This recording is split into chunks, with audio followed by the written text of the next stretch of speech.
so today I'm going to show you basically the 3 spokes for this Series 3 steering wheel.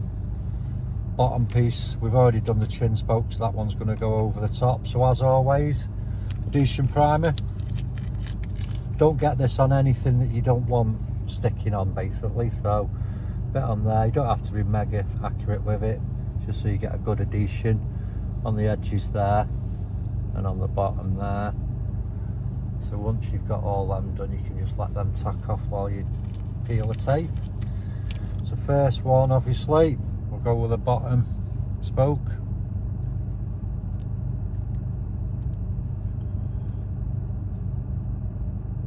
This can sometimes be the longest bit, just peeling these off, as you'll see.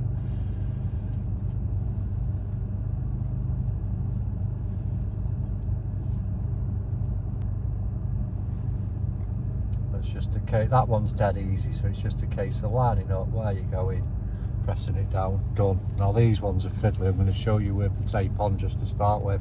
There's an edge here, and what you've got to do is you've got to basically get that edge inside there. So you run it up from the bottom here, and you can see there, once it's tucked, then you can just push it into place and stick it. So obviously that one goes on that side, and then the same for the other one. So I'll just peel some tape on those.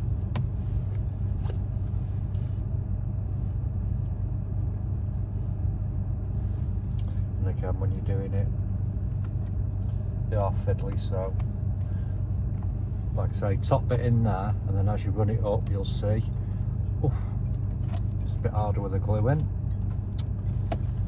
And once you get it up to there, then obviously line it up so all your steering wheel controls, and then stick it down, and then the same on the other side.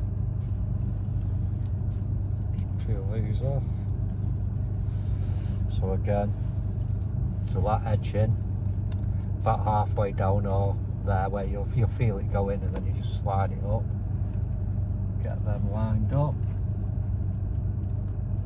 and again stick it down like that. So there you have it. You can get these on our website, www.KillAllChrome.com. We do loads of carbon bits for the centre and stuff, which we'll do more videos on later. Keep liking, subscribing, sharing, etc. Until next time.